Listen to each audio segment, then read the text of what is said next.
ऐसी धारणा है कि अगर कोई व्यक्ति ज्ञानी है यानी ज्ञानवान है तो उसका आकलन नहीं हो सकता।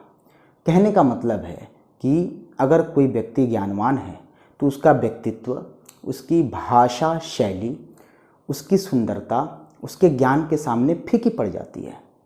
लेकिन इससे अलग मेरा पर्सनल ओपिनियन है कि पर्सनालिटी यानी व्यक्तित्व, एक बेहतरीन भाषा शैली यानी स्पीकिंग स्किल और एक ज़बरदस्त कम्युनिकेशन स्किल ज्ञान में 4 चांद लगा देते हैं। आपके अंदर कितना भी ज्ञान क्यों ना हो, लेकिन आप अपनी बात को मजबूती से प्रस्तुत नहीं कर सकते हैं, सामने वाले को नहीं समझा सकते हैं, तो आपके बच्चे आपसे इमोशनली कनेक्ट हो ही नहीं सकते हैं। आपको बहुत कुछ आता है, आप इस ईगो में मरे जा रहे हैं कि आपने बहुत पढ़ाई की है, आपके पास बहुत तमाम डिग्रियां हैं, लेकिन उसका क्या जब आप अपने बच्चों की समस्या का समाधान नहीं कर सकते? उसका क्या, उस डिग्री का क्या जिसके ज़रिए आप अपने ज्ञान का संचार सरल भाषा के माध्यम से बच्चों में समाहित नहीं कर सकते? मैंने बारहा कहा है कि एक अच्छे शिक्षक को उसके रिजल्ट से आप जज नहीं कर सकते। आप एक अच्छे शिक्षक को जज कर सकते हैं जब वो क्लास में पढ़ा रहा होता है तो उस क्लास में कितना शोर हो रहा है, यानी शिक्षक और बच्चों के बीच बॉन्डिंग कैसी है। क्या बच्चा आपकी बातों को ध्यान मग्न होकर सुन रहा है? क्या आप जो बता रहे हैं वो सीख रहा है? तो आज के वीडियो में हम इसी बात पर चर्चा करेंगे कि एक अच्छे और एक बेहतरीन शिक्षक की भाषा शैली, उसका व्यक्तित्व और अपने विचारों को और ज्ञान को प्रस्तुत करने का तरीका कैसा होना चाहिए। मैं नौशाद आलम आप सभी का स्वागत करता हूं। आप जुड़ चुके हैं एन क्लासेस के एजुकेशनल प्लेटफॉर्म से।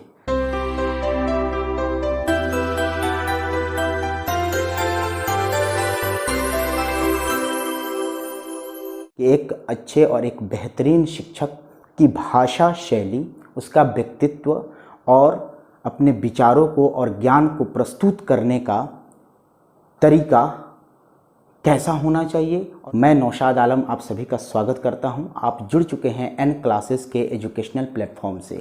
प्रेजेंटेशन, जी हाँ, आपने बिल्कुल सही सुना, प्रस्तुतिकरण। जब एक शिक्षक क्लास में एंटर करता है तो उसका पहला शब्द जिससे वह बच्चों से कम्युनिकेट करता है बहुत मैटर करता है, और उसके साथ साथ उसके चेहरे पर प्यारी सी स्माइल, डायरेक्ट बच्चे शिक्षक से कनेक्ट हो जाते हैं, इमोशनली बॉन्डिंग हो जाता है। जब आप बच्चों से बात करना शुरू करते हैं तो बहुत सारे ऐसे भी शिक्षक होते हैं जो एक डमी और रिजिड व्यक्ति की तरह, ठीक है बच्चे आज हम ये चैप्टर को पढ़ेंगे, कॉपी किताब निकाल लो, ध्यान से सुनना, मेरी बातों को नोट करना, कल हम ये नया चैप्टर शुरू करेंगे जो 3 दिन में समाप्त हो जाएगा, और बच्चे सो जाते हैं। जी हाँ, आपने सही सुना, बच्चे वाकई में सो जाते हैं। क्योंकि कुछ टीचर्स ऐसे होते हैं जो अपने धुन में बोले चले जाते हैं, बोले चले जाते हैं, बोले चले जाते हैं, उनको पता ही नहीं होता कि किस दुनिया में क्या एग्जिस्ट कर रहा है। क्या उनके बच्चे उनको ध्यान से सुन रहे हैं? क्या उनका इमोशनल बॉन्डिंग और कनेक्शन हुआ है कि नहीं हुआ है? इसलिए इम्पोर्टेंट है स्पीकिंग स्किल। ये बहुत ज़रूरी है कि आपका स्पीकिंग स्किल उम्दा हो। बेहद इम्पोर्टेंट है कि आप पढ़ाते वक्त अपने वॉइस में कितना मॉडरेशन क्रिएट कर सकते हो, कितनी क्लैरिटी के साथ बातों को प्रस्तुत कर सकते हो, बेहद ज़रूरी है। जैसे कोई शिक्षक पढ़ा रहा है कि खूब लड़ी मर्दानी वो तो झांसी वाली रानी थी, मतलब कहने का मतलब ये है कि जिस टॉपिक को आप पढ़ा रहे हो उसके कंटेंट के मुताबिक, उसके हिसाब से आपका एक्सप्रेशन भी होना चाहिए, ताकि आपके एक्सप्रेशन से बच्चा कनेक्ट करके उसके रियल मीनिंग को निकाल सके।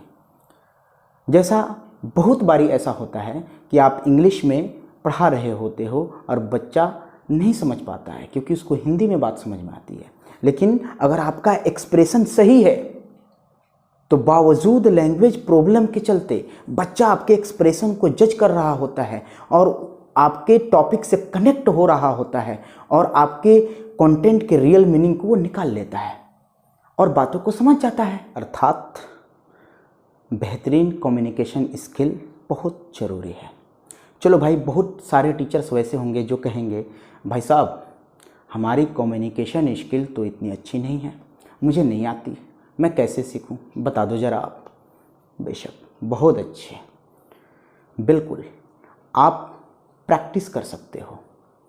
आपको एक रेगुलर प्रोसेस के थ्रू गुजरना होगा, आपको अपने ऊपर कंट्रोल करना होगा, आपको घबराना नहीं होगा। ऐसा नहीं कि उसको आप बहुत बर्डन ले लें, उसके लिए एकदम रिजिड हो जाएं, लेकिन आप प्रैक्टिस करेंगे। मान लीजिए कि आपका कोई वीडियो है, कोई लेक्चर है, क्लास में आपको प्रेजेंट होना है, तो उसके लिए आपको रेडी होना पड़ेगा। रेडी होने का मतलब है कि आप अपने मोबाइल को ऑन कीजिए और वीडियो को रिकॉर्ड करना शुरू करिए और आप देखिए, जज कीजिए कि क्या आप टॉपिक को एक्सप्लेन करते समय हकलाते हैं, बीच बीच में रुक जाते हैं या कहीं और खो जाते हैं, या बच्चों को कनेक्ट कर पाते हैं कि नहीं कर पाते हैं।